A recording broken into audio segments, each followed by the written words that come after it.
Welcome to the College Hoops Scoop on ESPN Radio. I'm your host, Robbie Finizio. Alongside me is the College Hoops expert himself, Brian Smith. We've got our takes on the biggest upsets of the NCAA basketball tournament. Later on in the show, we're going to be talking about our favorites for who will be cutting down the nets on April 4th in New Orleans. Now, Brian, we just finished up round two. We're headed to the Sweet 16. Tell me about what the biggest storyline has been thus far in the tournament. Oh, it's got to be St. Peter's. I mean, a team from the Metro Atlantic making it to the Sweet 16, only the third 15 seed ever to make it to the Sweet 16, beating one of the premier blue bloods in the sport in Kentucky in the first round, and then beating a really good Murray State team in the second round. That's got to be the story of the tournament. I personally do really like to see a blue blood go down, especially someone like Kentucky or a Duke. I mean, even in Indiana, technically a blue blood, not really as much this year, but they went down early. But you look at this team, they win the MAC championship. They really make this seems like such a Cinderella run for them. And it shows, again, kind of a testament to college basketball and why people are captivated in a sport like this in March. You know, you come off the Super Bowl in February and people are like, what are we going to watch? And you come to March and you say, wow, this is great stuff. St. Peter's got it going on. Doug Edert, the mustache, what do you think, Brian? Listen, I personally would not try to pull that off, but that is a baller mustache. And if you have the balls to pull that off, more power to you. That thing's great. Absolutely. Now we look at another, what I would say an upset, an 8-1 seed. It was UNC Tar Heels over the Baylor Bears. Talk to me about that, Brian. Well, I mean, so this upset's a little different because North Carolina is not St. Peter's and Baylor's also not Kentucky. Baylor was a very vulnerable 1 seed already. The reigning champions, obviously, it's very difficult to repeat. Hasn't been done in over a decade.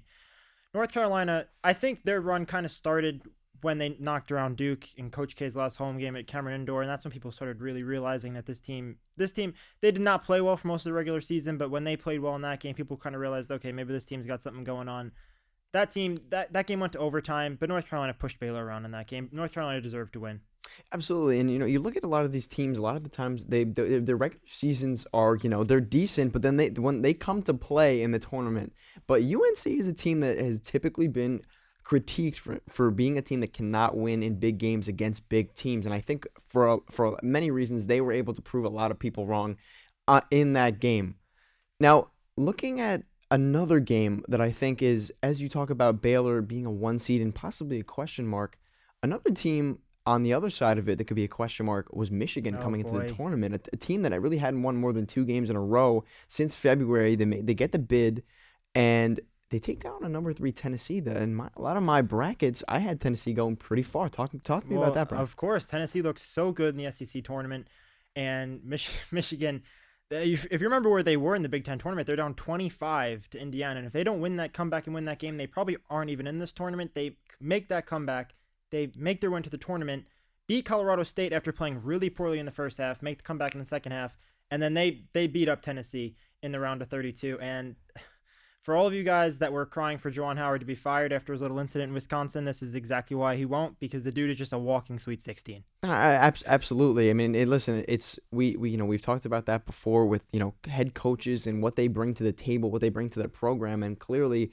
headed to the Sweet 16, he's an important part of it. Now they're going to take on the Big East champion Villanova, who I have definitely been favorited to pick for at least a Final Four spot. Villanova is really red hot. They've made a pretty easy strut to the Sweet 16, and now they're coming to play Michigan. What do you think about that, Brian? Villanova's working their way into the blue blood territory, I think, because obviously they had the 2 national championships in 3 years a few years ago, and they're just consistently good. Jay Wright has built a machine. They're robotic. They just go about their business. They looked really good against Ohio State.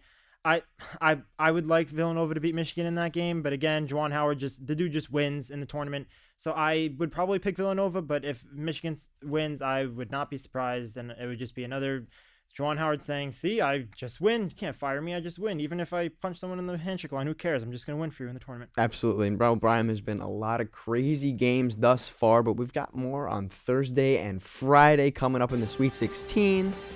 But after the break, we're going to be talking about who we think are our favorites for who will take home the trophy this year on April 4th in New Orleans. This has been the College Hoops Scoop Radio. I'm your host, Robbie Finizio, alongside Brian Smith on ESPN Radio.